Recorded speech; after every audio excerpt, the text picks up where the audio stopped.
Well, hey, everybody. Welcome to one of our guest expert training webinars we're doing here at Do Good Better Consulting. I hope you are in the mood for some nerdy fundraising talk because you're going to get an hour worth today. And it couldn't be with more awesome human beings. I'm stoked about it. For those of you who I don't know, I'm Patrick Kirby. I'm the founder of Do Good Better. We're a consulting firm here in Fargo, North Dakota that helps nonprofits suck less at fundraising. I am so grateful that you are here either live or watching in the replay. We're going to have an hour of pretty amazing content. We're going to save some time for Q&A afterwards. So if you are with us here, drop who you are, where you're from, and what organization that you are representing in the comments. That's where we're going to kind of have all of our Q&A sessions. So if you've got a question, if you've got something that is brought up about sort of some key findings on what all the nonprofits have been doing over the last couple of years and what we're looking forward to in 2023, drop them in there. We'll answer them at the end, probably not during the presentation, but we want to make sure that you have your questions answered, regardless if we get to them live or we've got to follow up with a quick email afterwards. So that's great. Another housekeeping note, this will be on replay. So we'll send you the recap as well as a survey afterwards. So look forward to that. Also, it's no holds barred as far as questions go. So if there's something that's not even talked about today, but you got a question that you're just having an issue getting through, you'd love to implement some of the things that our guests, Steve and Sarah, are going to talk about today, but you just can't get over the hump, don't worry about it. Ask the question. We'll get to it, and then we'll set you up with all of those answers going forward. I think that's pretty much it. Okay. So a lot of us are in our planning mode. A lot of us have gotten through our, hey, you know what I'm going to do better this year in 2023 is this, this, and this. And we're already probably, well, we probably don't even know what we're doing anymore. So time to reset. Time to look at what organizations like OneCause and a number of organizations across the country have told them about what they've been doing, what they're going to look forward to, and we're going to use that information to do more good for our organizations and those that we serve. It's going to be a fantastic webinar. So first and foremost, I'd like to welcome our hosts, Steve Lausch and Sarah Sebastian from OneCause. Steve and Sarah, welcome, and thank you so much for your time today, talking nerdy with us about all things. Welcome. Thank you. It's good to be here. Thanks so much. Yeah, I'm excited. It's going to be great. We've had a wonderful relationship with OneCause here at Do Good Better. We love what you do. We've used your products a lot, and we really relied on you to sort of like, hey, here's kind of what's going on, and here's kind of what we're seeing. And this is a wonderful way to kind of kick off 2023 with like, all right, here are some things that we should look forward to, some challenges, some opportunities. I'm going to sort of mute myself, which is, I know, a weird concept for those that kind of flip on webinars a lot. I'm going to learn and take a copious amount of notes. I hope everybody here is as well.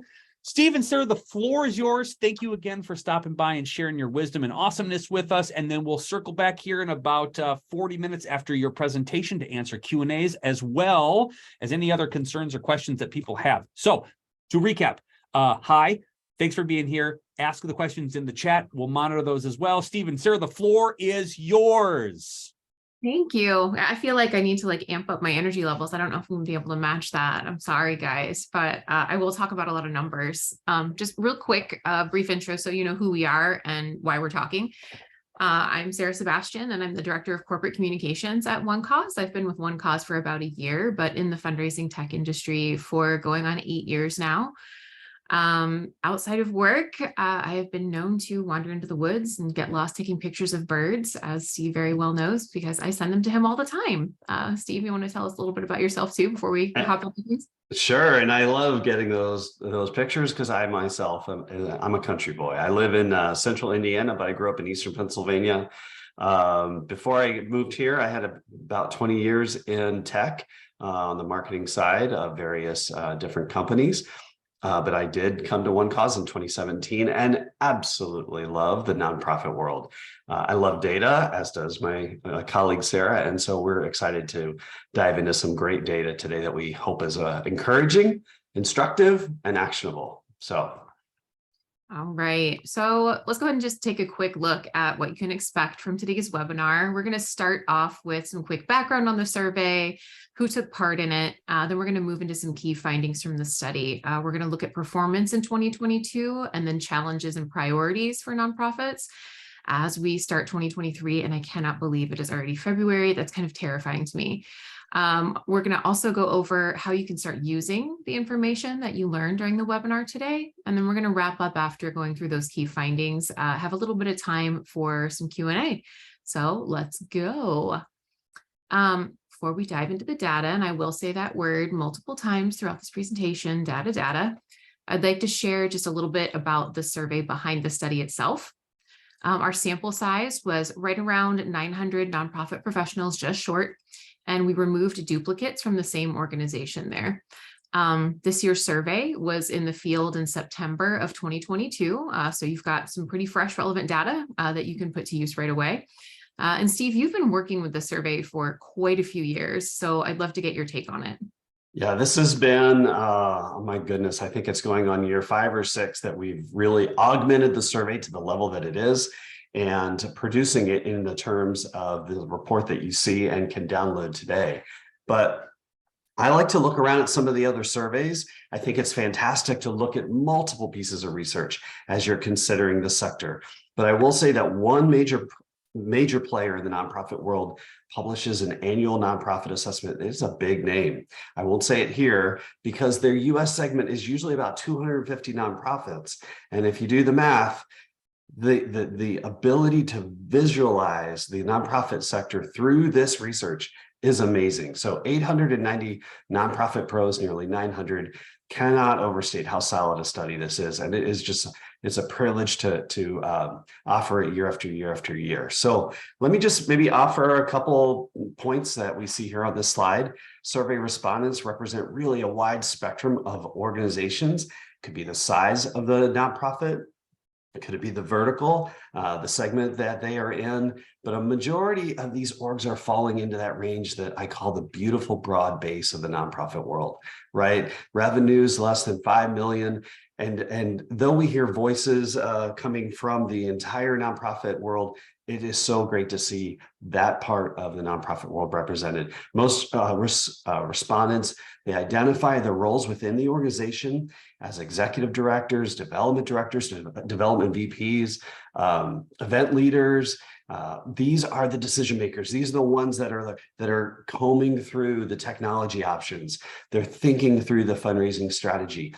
They're wrestling just like you with these decisions. And so when you look at this data, just know that the depth and breadth of 890 perspectives is being brought to bear. So this is super helpful for the 6,000 customers that relate to OneCause, but this is super helpful for you, even if you are not yet a OneCause customer, but just valuable to the nonprofit world on the whole. Definitely. So let's get started taking a look at the numbers here. The first key finding we want to touch on, event and online fundraising, they continue to be vital to the success of nonprofits. We know this.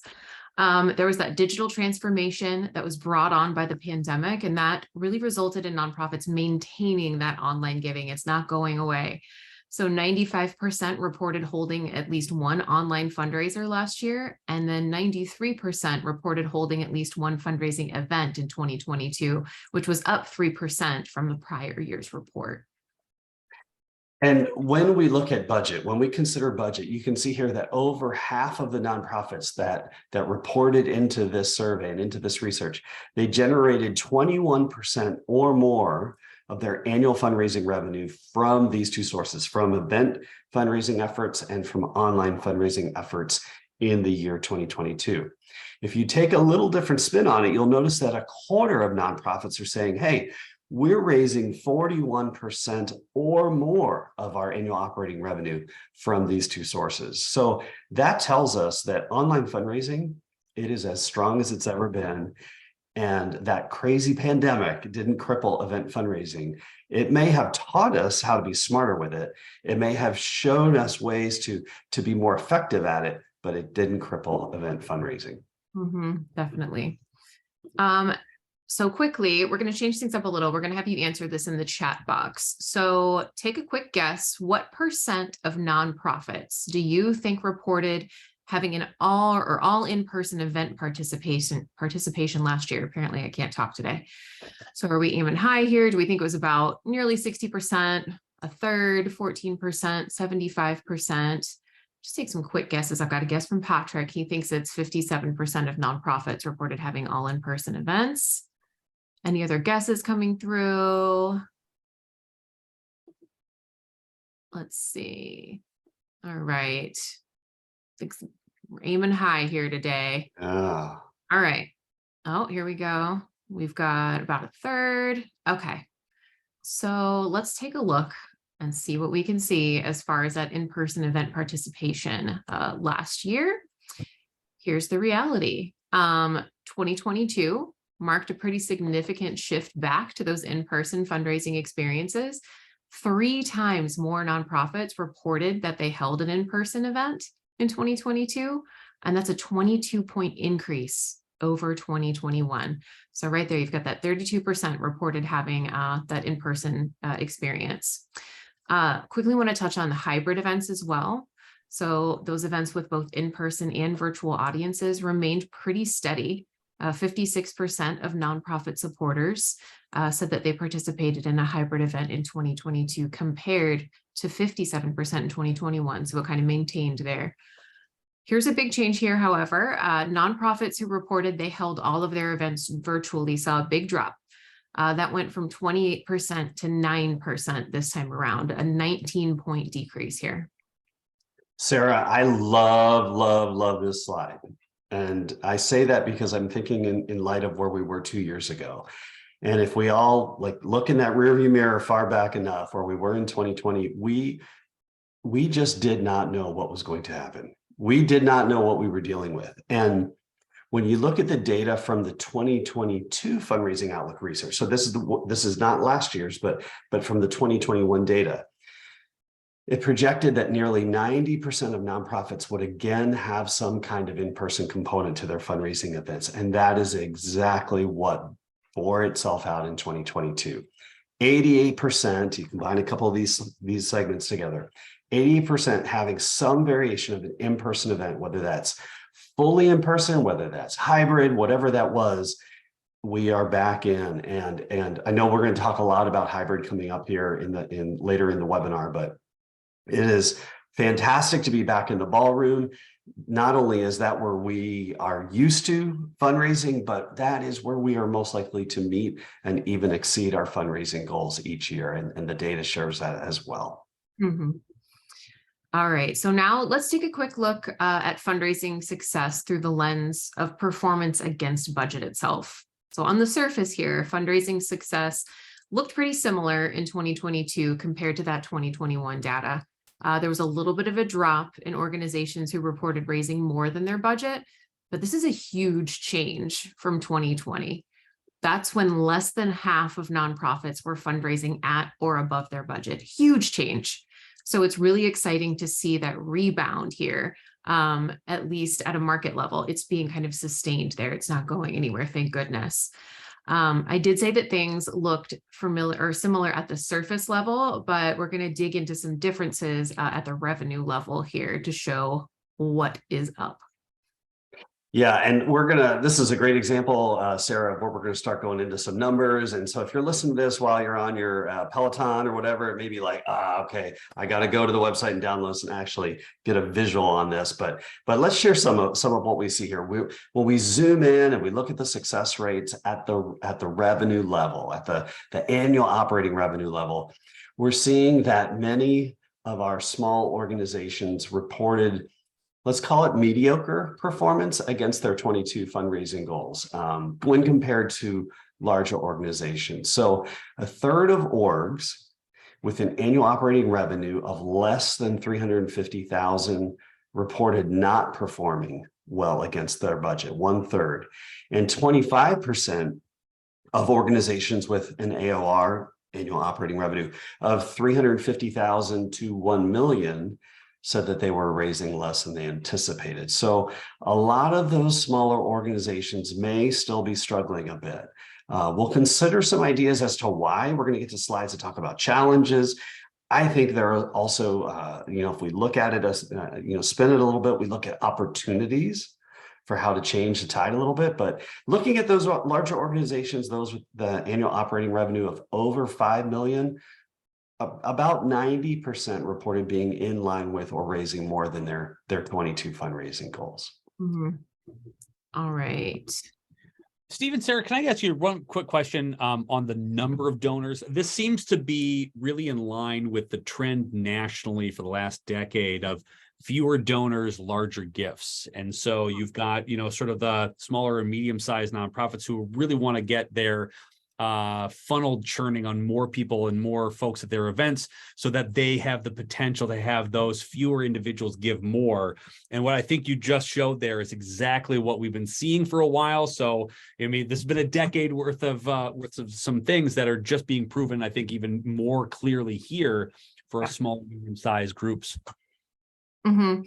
And honestly, we were looking at some numbers recently, and as you were looking through the pandemic too, and some of that data, even when there was less participation, like you said, particularly in like peer-to-peer fundraising and social fundraising in general, the money was still there. Those loyal supporters were still giving. So that was a big thing. So if there's some smaller organizations out there, and we'll touch on this, it'll come back to haunt us if we're gonna talk about it again, who haven't experimented in those formats, that's something to definitely look at. Yeah, it's a wonderful reminder that there's a lot of positivity. And like you said, Steve, there's such an opportunity. Don't get discouraged by this. This is really some things that we're going to work on. Exactly. But it's a really good to see that as a setup to what you can do to really make your 2023 fantastic. So nice work. Yeah, it's awesome. Absolutely. All right. So a little bit of this is going to come in on this slide too. So an additional way we did look at success was by event format itself. So when we compared budget performance against those event formats, organizations who employed all in-person or a mix of in-person and virtual saw the greatest success rates, with 80% in each of those categories saying they were in line or raising more than their event fundraising goals for 2022. So that similar success there, those hybrid events compared to in-person events, it's supporting the effectiveness of hybrid events as a way to provide optionality and to engage those dual audiences and really reach more people in general. Yes, Sarah, I foreshadowed this maybe 2 slides ago. I forget where it was, but based on these 890 nonprofits, I think speak for a good bit of the market, right? If you want to see fundraising success against your revenue goals and you're not back to the ballroom yet, make this your year in some capacity, whether that's all in person, whether that's going to the ballroom, but including your virtual audience in a hybrid setup. The difference here, as you can see, is not just hitting the budget. You actually have a lot more opportunity to beat it. And it is a different story for those who aren't quite engaging their supporters that are ready to get back to the ballroom. And there's a number of reasons why a nonprofit might say, hey, Steve, we have to stay 100% virtual this year. Understood. There are a number of different vectors and different factors in that equation. But listen, if you can get back to the ballroom, if you can transition back to the ballroom and remember that that hybrid scenario, that virtual audience, you are setting yourself up for fantastic success, and the data is showing that. Mm-hmm. Alrighty, let's take a quick look here at success rates across all campaign types. And as you can see from this chart, in-person auction events and golf outings, which seems to shock a lot of people, were the strongest performers in 2022. And all I can see is a little hat right now. I'm sorry, that's what's happening in my brain. Overall success rates remained pretty stable, with results looking pretty similar to the 2021 data across the board, with that exception there with virtual events. People reporting they were very successful with virtual events saw a 14-point drop from 2021's data set. And elsewhere on this slide, we can see that online giving, again, remaining a strong option for nonprofits. 57% reporting that they were somewhat successful or very successful with their online campaigns.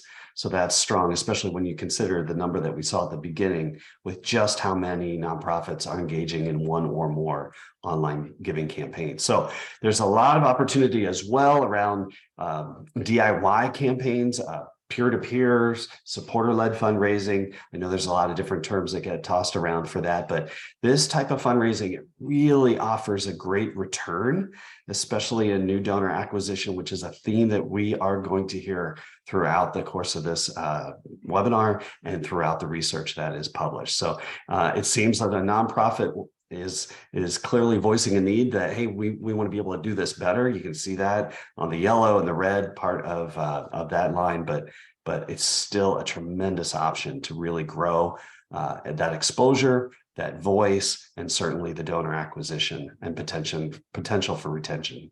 Absolutely. All right, let's take a look at how you can use some of this information we've gone over so far. We've got a few quick hits for how you can put some of this into action. So to start, take a look at the success rates and benchmark your organization against how your peers are performing. I know sometimes it can kind of feel like you're a lonely island, so it's helpful to get that look at how everyone who's probably in the same boat, how are they doing? Are you in line with the majority of your peers? Is there something that just seems a little bit off? It doesn't seem quite right against organizations of the same size. So it's always helpful to see that how others in similar shoes are kind of performing. Then going a little bit deeper, review the budget performance by event format data on slide 11. Take a look at those types of events that have proven really successful for people this past year. Those all in person, those hybrid events, they're showing a 10% higher success rate than all virtual this time around.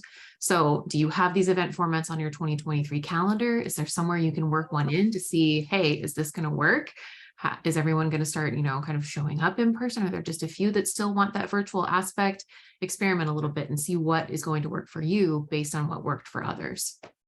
And Sarah, I'll bring us home with number 3. I think a great thing for a nonprofit to do is to take a look at these slides here, slide 12, for example, and say, okay, these are various fundraising strategy that I could be implementing, we could be implementing.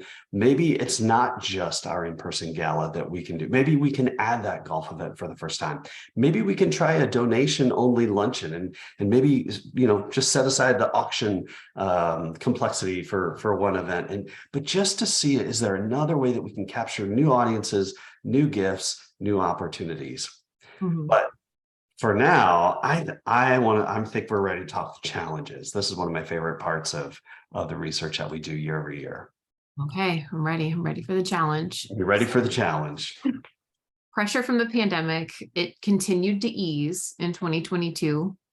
We saw that planning related to the pandemic as a challenge for nonprofits dropped from the number 1 spot in our challenge list in 2021's data down to number 10 this year. It's a drop of 19 points. We know just because there was a drop doesn't mean that it's no longer a concern, because that still leaves around 70% of organizations saying we're at least a little bit concerned here, or it still is affecting us. But it's nice to see that it is kind of, a little bit of relief is kind of coming into everyone's lives. Top challenges impacting nonprofits this year included donor engagement, donor fatigue. I know we hear that all the time, and recurring giving. Fundraising technology also kind of remained a challenge here for approximately 3 and 4 organizations, which was the same as in 2021's data. And we kind of thought, in an increasingly saturated fundraising technology market, nonprofits are really looking for differentiators that are going to make giving fast, easy, and personalized. So there's so much out there. There's so much to choose from. And I kind of feel like that's the big challenge.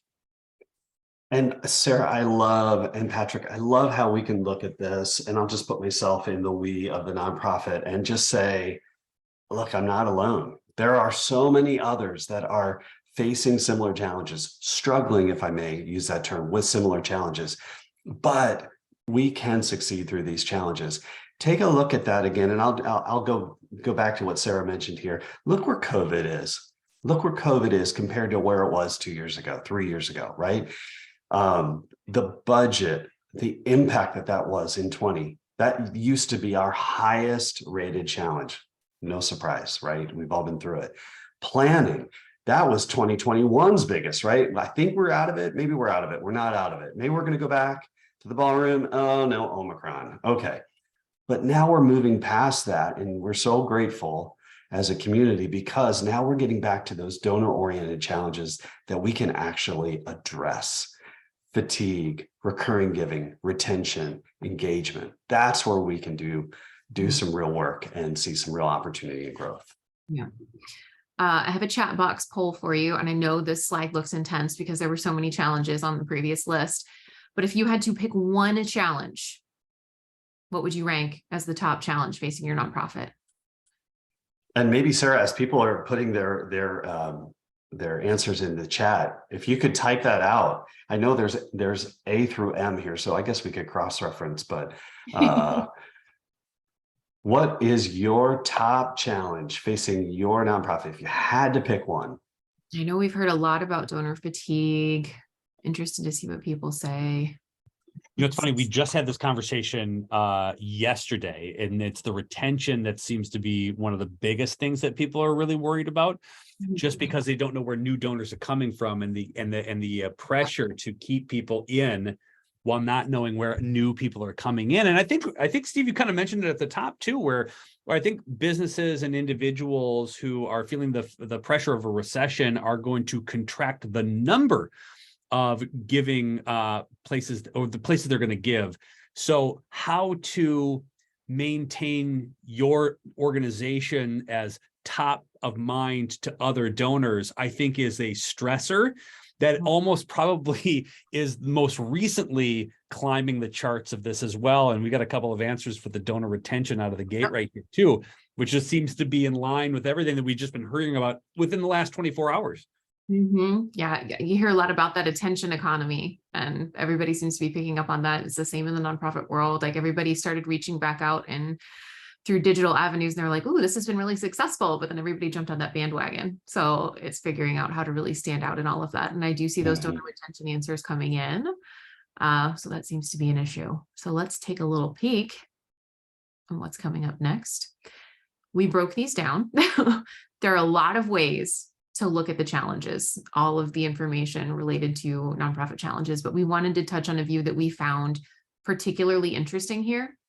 We looked at those top challenges by revenue and at the challenges that people rated as only critical and definitely a concern. So it moved things around a little bit. When we did that, staff turnover landed in the top 5 for organizations with annual operating revenues between 5 million to greater than 50 million. So it was a pretty broad problem there. So that we kind of hypothesized that's still some effects of the pandemic, whether there was a complete restructure or if people were just tired. Everyone's tired. A lot of organizations, they saw that huge turnover during the pandemic, and it's just still being felt. I recently talked with Deb Barge of Big Brothers Big Sisters of America, and she emphatically agreed with that. They're seeing a huge issue with that right now. For organizations with an AOR below $350,000, marketing and growth were of great concern. You just touched on, how do you get the word out there? How do you stay top of mind? That marketing piece, especially when you're strapped and you don't have a huge budget or a huge staff, it's a big challenge. And then for nonprofits with an AOR between 350K to 1 million, those budget shortfalls due to the pandemic did pop back up into the top 5. So those smaller organizations are still struggling a bit to recover. And Sarah, one observation I'll throw out here for our audience is how much I see that donor fatigue. And we can see it there in the red in the top 1, 2, 3 challenges really across all segments. Retention certainly showing up there. So to Patrick's comment from a couple minutes ago, that is very much felt. But donor fatigue is this perception metric, and I don't want to overstate that because there is such a thing. But I think we in our minds reach that point and cross that line well before our donors truly would say, "I'm fatigued in hearing from you, in giving to you, in being asked by you." And so one of the things that my eye then goes to after this is if each of you will look at number 4, like in column 3 and 4, you'll see that yellow of donor engagement. And I would suggest that if we gave our attention to donor engagement, perhaps that donor fatigue element, challenge, perception will in part take care of itself in a large way. So breaking it out like this, it is phenomenal to see just across the entire nonprofit world, but all the way through the different strata of AOR. But I love how our grassroots nonprofits are there. My top challenge, I want to engage by donors, because the fatigue, the marketing, that will all follow. Mm-hmm. All right. Another little challenge we wanted to touch on. You have all undoubtedly heard a lot over the years, and especially recently, about data-driven fundraising. And we wanted to find out if organizations really have access to what they need to make decisions that are going to drive success in 2023. And if they do have that data, do they know how to form actionable insights, or do they even have the time to do it? This was the first time we asked about data in our data survey. And overall, this was one of those stats where it was like, well, no, duh. But then when you saw the numbers, you were like, okay, that's bad. That's just not good. We need to figure this out. Less than a quarter, 18% of nonprofits surveyed said that they have all the data they need and use it in most of their decision making. 18%. That's just a little bit. When we looked deeper at a revenue level, once again, those smaller nonprofits with AORs below 350,000 reported having less data access. 16% said that they don't have access to the data they need. And 30% said that they have some, but it's just kind of disorganized. It's all over the place. It's not very useful in their decision making. Those very large organizations reported having all the data they need at much higher rates, with nearly a third with an AOR over 50 million, saying they use their large amount of data in almost every decision. And if you look, this really isn't a surprise, but it's good to see the numbers. Time was a common struggle across nonprofits of all sizes, with anywhere from 21 to 33% in varying AOR categories reporting that they have a lot of data, but no time to do anything with it, really, to get those actionable insights out of it. And I think it's good that we acknowledge there's a lot going on here, right? There could be a number of vectors that are pushing and pulling on these numbers, but my heart does, and my attention does go to that the grassroots nonprofit. 16% of those without the data that they feel they need. Frankly, your number, Sarah, 18% of the entire nonprofit world saying, I have what I need yeah, I think it's just indicative that we need to address some things. So first of all, it may be that you're a smaller nonprofit and you're kind of hedging on, do I move out of Excel to keep track of my donors? Do I go into the CRM world? Do I move out of paper so that I can use technology at an auction event? These things will not just help you in the moment of those spheres, but it will help you capture and have data more accessible. And it's not just all on the lower end of the nonprofit world. We also see it through the rest, 20 to 25% of small nonprofits, all the way up to the 10 million annual operating revenue organizations having data in different systems. They're not integrated, they can't talk. And so, yes, we have data, but the story ends there. And that's equally as unfortunate. And I think there's some things that we can address. I know from a solution provider like OneCause, our quest, a lot of our purpose is helping to integrate, to pull data together. But integration isn't just the answer alone. I think it's incumbent on us and many like us that when data is served up in our systems, that it is clear. Because we also see here that nonprofits don't have the time to go and sort and search and pull it together and form their own conclusions. So this will be something that's probably worth watching in the 2024 version of the Fundraising Outlook. Perhaps we'll keep this, like many of these questions we do year-over-year longitudinal studies. We'll keep this next year and see if we make any progress on that 18% at least that has to go up. Which is funny, Steve, because I think that is almost the answer to the donor engagement issue. They're so intimately related, right? Excellent point. Every time you talk to a donor and all you're talking about is money, or every time you're talking to a donor, you're making an ask, the data that you have about who the human being is that you're talking to, about what they have a dog, they have kids, they go on vacation, what they like, what they've bid on at a former event, maybe what they've shown up to, what they've given at, that tells a larger story on things that you can talk about throughout the year that don't necessarily have to do with a fundraiser. Is that if you take this data and then you put it into how can I just approach our donors by random happenstance throughout the year, this number dramatically affects the donor engagement number, which, like you just said, will filter out all the rest of the problems together. So I love this as a setup to 2024 on how do we use this properly, and how do tech companies and groups like yourself draw it out and say, hey, here's how you use it throughout the year to benefit some of those sort of institutions and organizations who just don't know what to do with it in the first place. I love this as a transparent task for all of us who are in this space to go and get after. It's awesome. We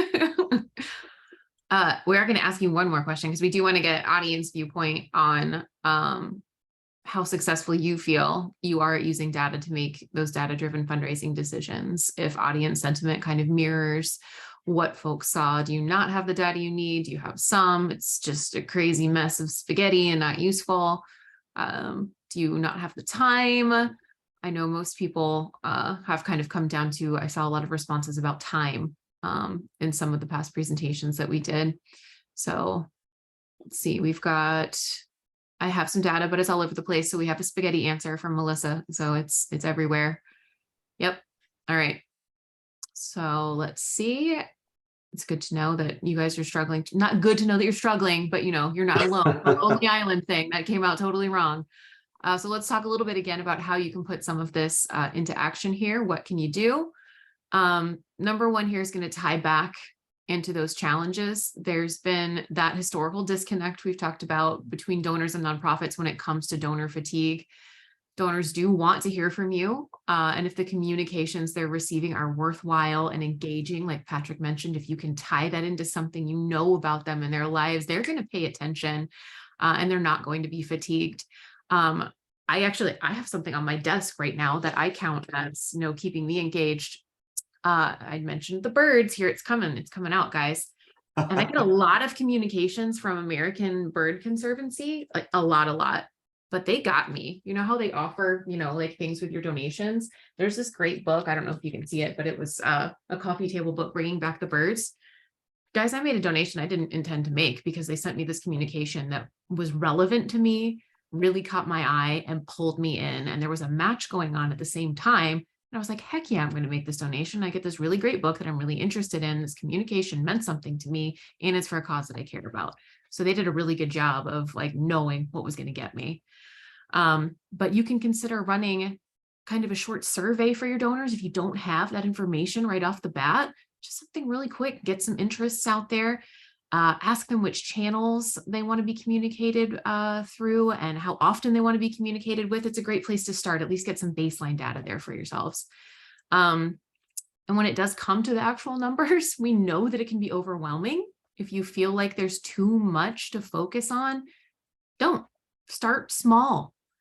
Pick one or two metrics and go from there. I know we feel this, the nonprofit world feels this. You're solving these huge problems. You want to do something really big all at once, but that takes starting small. So pick one or two metrics. If part of your fundraising strategy is to boost recurring giving, look in that database at donors who gave maybe 2-3 more times in 2022, set up a targeted campaign to convert them to recurring donors. And I use myself as a personal example because apparently I'm susceptible to all of these things. I have nonprofits reaching out to me that do this well. I got a call about becoming a recurring donor to an organization that I had given, I think like 3 or 4 times to last year. And I was like, this makes total sense. Of course I'll do it. I do it one-off all the time. Why not? It's much easier for me. Worked on me. It could work on other people too. And finally, I'm going to kind of tie back to a point I've already made. If you are struggling to find the resources or the right tools with analytics, don't feel like you have to embark on this mountain. There's a ton of free options out there. Maybe it's starting with your website. look into Google Analytics, check into some free data tools. You can do some searches, and Google will serve up some great results for you on how to get started there. But maybe you're beyond the website and you just want to look at your own fundraising. And so if 2023 is the year to start looking into, is what I have today providing me the level of analytics and insights and input and visibility into the kind of data that I need, served up the way I need it to make decisions I want to make year round? If you can't answer yes, I think it may be a good time to start looking at your current fundraising software and see if you can get the right data in front of you. All right, we're going to start heading into 2023, some predictions from nonprofits, what they're planning. First of all, nonprofits are feeling much more confident about in-person events this year. About 83% said they're going to hold at least one in-person event in 2023, and that's way up 14 points from last year's report. So there's really a rising confidence there. And that's probably why that little percentage of organizations who reported being undecided about holding those in-person events, that gray bar there, dropped to 8% from about 20% last year. So that's a really big change. And just a quick note that these bars don't add up to 100% because anyone who marked 0 wasn't included in this chunk here. So if you're doing math in your head, there's your explanation. I love when we qualify that, Sarah, because you and I are data people, and we'll look at something like, wait a minute, that doesn't quite add up. Here they are giving their research. No, that is the great qualifier to make sure we look at this data with. Hey, real quick, organizations who said that they'll hold at least one virtual event dropped 7 points in the last year. And it appears nonprofits are really keeping those donor preferences in mind in terms of those that they're going to stay home even though we're coming back to the ballroom en masse, right? So in the fall of every year, in the winter, we release this particular study, the Fundraising Outlook, so you all can prepare for your year coming. In the spring, we release what's called a giving experience study. And that study is not focused on nonprofit respondents, but on donor responses. So we get key donor insights. Last year's giving experience study showed us that 56%, more than half of event donors, stated that they prefer to have a virtual engagement option, whether those options are all virtual. And we talked a little bit about that and why you might want to kind of work away from that, but also maybe something that's only in part virtual, a balance of in-person and virtual. So giving the donor the opportunity to stay back or stay home or stay wherever they are without coming into the ballroom, yet going back in the ballroom and offering that hybrid option is showing to be really the most beneficial place for 2023. All right. Quick look at some of those anticipated shifts in nonprofit technology investment. We've kind of touched on technology a bit here. There were some really big shifts in budget allocations in 2020 and 2021. This time around, budgets kind of started stabilizing a bit. That trend kind of continued through this year. People are heading back to the ballroom here. Yeah, and just continues the theme. So across the market, in-person events, we call them live events here. You can see that on the screen. They show the greatest potential increase in budget allocation, 41% average across the whole sector, with showing some increase or a notable increase. And then in contrast, virtual events are showing the greatest decrease in budget allocation. Approximately 23% of organizations plan to increase their budget for peer-to-peer and social fundraising. So kudos to you, thumbs up, go get them, use that to grow that base, grow the awareness, spread the voice, spread the word. I think there's a possibility perhaps that they are responding to donors' increased desire for more social connection, more engagement in different ways. We also see approximately 1/3, you see here 31%, of orgs of all sizes anticipate increasing their budget in online giving. So we saw that online giving remains strong, and we're going to even amp that up. 1 in 3 nonprofits finally indicate some increase in dollars allocated to their CRM and or their marketing automation. So that ends up being the second largest area of allocation, budget allocation growth.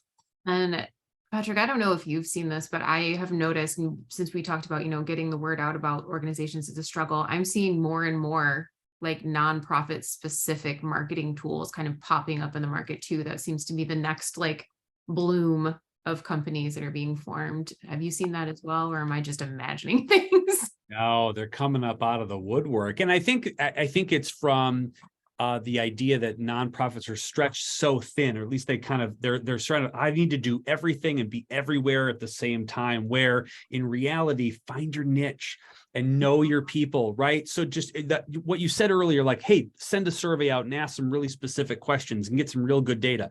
Where do you find your info? Is it just Facebook? Is it just Instagram? Well, then stick to kind of what you're good at, and don't be everywhere to everybody. I think what you've really done so well here is laser focus where you're good, what you're good at, and where your donors love to be. And I think we get so caught up in the newest super hot thing that's going on, where what you're focusing on is like, listen, we love going to events, then go do your events. Or we love reading about what you're doing, then go do that. You don't have to be great at everything. Be great at the stuff that your donors love, and the data that you're pointing out to is just ask, number one, and then B, respond in kind of like, okay, well then done. That's what we're going to be doing. And I think this is just so nice. It's a lot of noise, but pay attention to what your donors are saying and doing. That's what you should be concentrating on. This is just good confirmation of what I think we know as a gut feeling that we have as nonprofit leaders. And it's so nice to have this scientifically proven in a report like this. It's just awesome. Alrighty. So in that case, let's move to some priorities. So taking a peek here, donor acquisition tops the charts for nonprofits in 2023. No surprise. In the giving experience study Steve mentioned, we found that social giving itself has grown 6 points since 2018 and has really kind of expanded access, especially through the virtual and hybrid programming, to new donor bases. So this is where I said it would come back to haunt us. So if you're looking for those donors as a way to acquire them, as a way to engage them, as a way to retain them, organizations who haven't typically relied on formats like DIY, hybrid peer-to-peer events, or those auctions with a virtual component might want to consider, experimenting with those really wide-reaching formats. And then if you look here, new ways to fundraise and operational efficiency / effectiveness, they were valued, but there was less concern around those priorities, and far fewer nonprofits really rated them as critical. There was kind of a 13-point difference there between nonprofits that ranked new ways to fundraise and increasing funds from existing campaigns as critical, and then a 15-point difference between the latter and that operational and efficiency and effectiveness level. So it's kind of an interesting thing to see those two down at the bottom there. It's super interesting. And I think there's validity to looking at these in relationship one to the other. And Patrick, you kind of called that out earlier, how one can really be, if thought of a certain way, can really be a lead into or an effect against another metric. So here's an example: donor acquisition, way up there at the top. I may have thought donor retention would have been up there, but it's certainly there in second place. But so we're not surprised with donor acquisition. And we saw earlier that nonprofits are believing that their current donor base is fatigued, right? So what do? I need to go get new donor acquisition. That is so emphasized, but we have less emphasis based on this data of exploring new ways to fundraise. Now, I'm really grateful that Patrick said what he just did about 3.5 minutes ago. And I want to kind of set this up. I think we have a cause for pause. Know where you live, know where you rock, know where you vibe.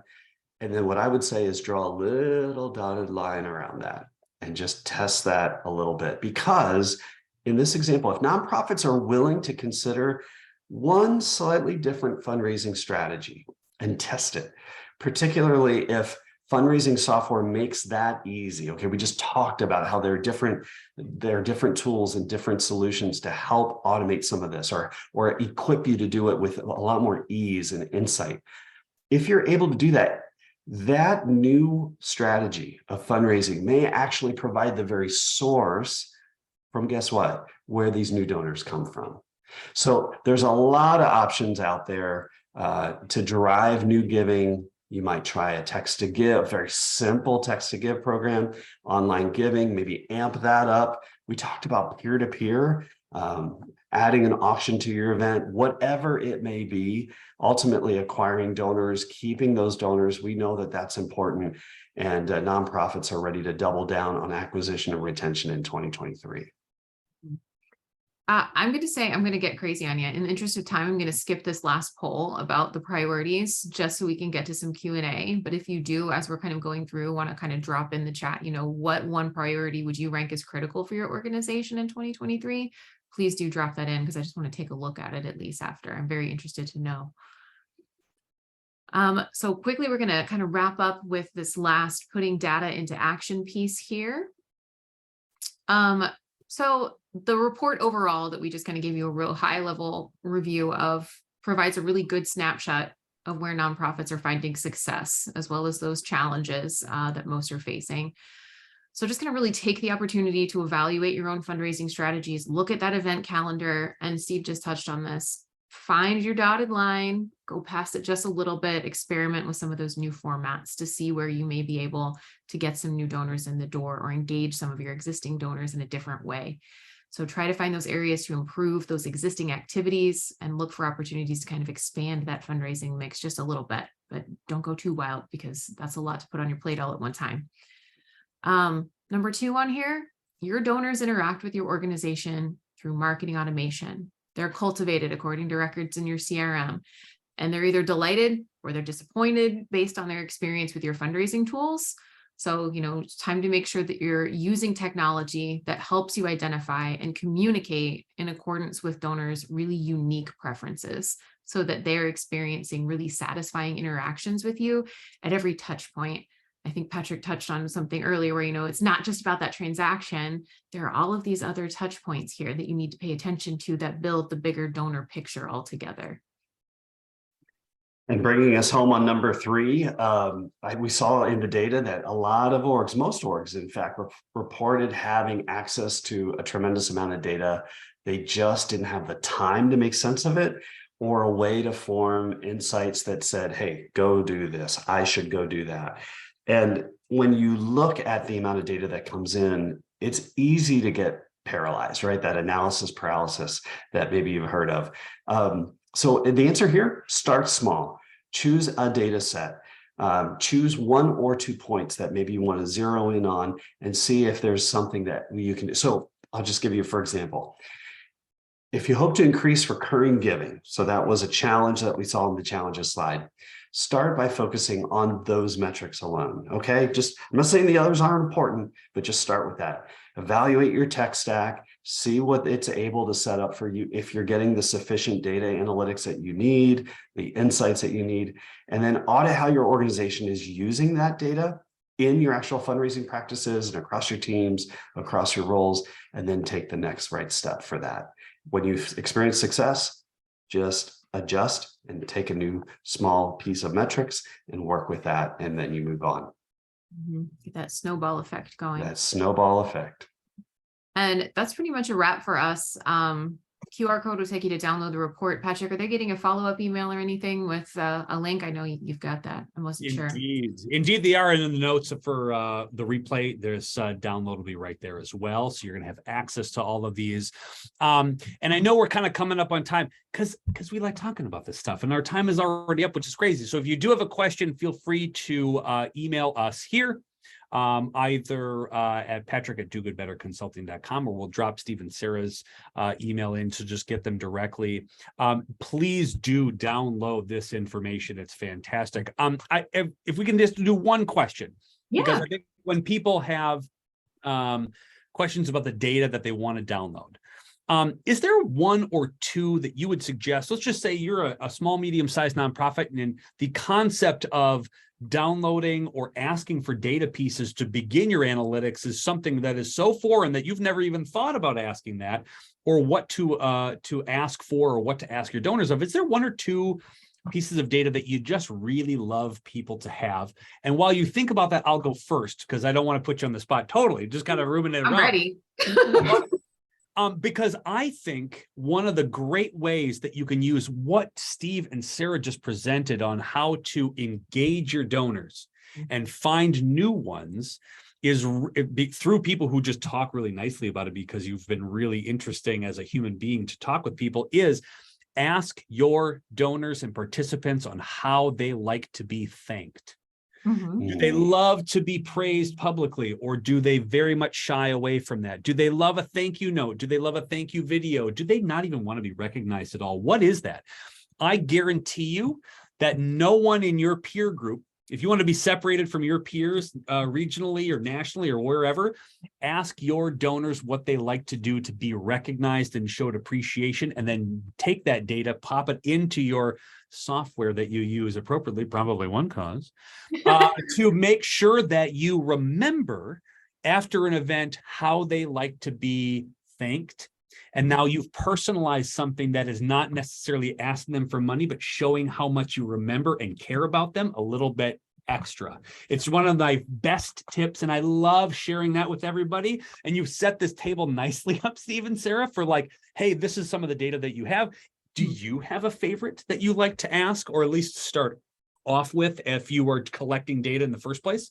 Yeah, my dorky one comes from the giving experience study. When I looked at all of the crosstabs for generations, I want to know how old people are, just so I can see the communication preferences by the different generations, because some of them were shocking. There was one in there, you wouldn't expect, millennials to be really open to direct mail, but there was this really weird number where when people were finding out about a social giving opportunity, millennials heard about it most often through direct mail out of all the generations, more so than any of the others. And I was like, well, that actually makes sense to me, because I pay way more attention when I get a nice little invite in my snail mail box than I do in my email box, because I kind of transitioned into email. It's digital noise. I'm just going to delete it because I get so much. It's really special when I get something like that. And that was related to generation. And I've seen that in a couple other reports too, where millennials are kind of gravitating to those more traditional kind of channels and the tangible marketing pieces, which is interesting. It's the old, what's old is new again too, which I really like that. That's kind of a big. Steve, you've got one that you'll really No, like? you know what? I'm just going to throw a different spin on it. And I've been in the CRM world since I think I was like 25 when I started, and I'm double that now. But don't forget the micro. So we've had two great examples just now of the macro. And so I can like put a loop around these people that want to be contacted this way, and a big, red pen around the people that want to be. Then what? How do I talk to them a little differently? And so that's, chances are, unless you're a very large organization, that you will be able to manage the way you communicate to those groups with some ease, right? And maybe it's a slightly different messaging, and the micro touches there will make all the difference. And maybe it's even part of your notes in your CRM that Patrick loves this, or Patrick responded well to that. And so, yes, we need these macro categories, but the micro is what makes all the difference in the dish on the table. Brilliant. I love it. This is why I love talking to you and your OneCause crew, is because you think differently about how we approach donors, whether that's an event, whether that is just an appeal, whether that is putting together a report that really dives into the super nerdy, which, by the way, is super practical, no matter what the size of your organization is. First off, thank you to everybody who is watching this live, and then thank you to everybody who is watching this in replay, number one. Number two, thank you, Steve and Sarah, for spending time with us and really putting together just a wonderful way to take all this data and make it digestible so that we can all at least understand this. Because again, data is scary unless we have people like you who can sort of translate this and make it not as terrifying. And thank you so much for literally your dedication to making sure that nonprofits are more awesome all the time. I know you probably don't get praised enough a lot for this, because it's just in the routine that you just show up and do. But it means a lot to those who are watching and who do this on a regular basis. That's great. We're going to drop all your contact information in the show notes and in the after email that we send out. Thank you, Steve and Sarah. Thank you, OneCause, for being a part of our nonprofit life here. You guys are rock stars, and can't wait to do another one soon. You guys are awesome. Awesome. Thank you. Cool. And thanks everybody for coming. Really appreciate it. Thanks, everyone. Pleasure is ours. Thanks.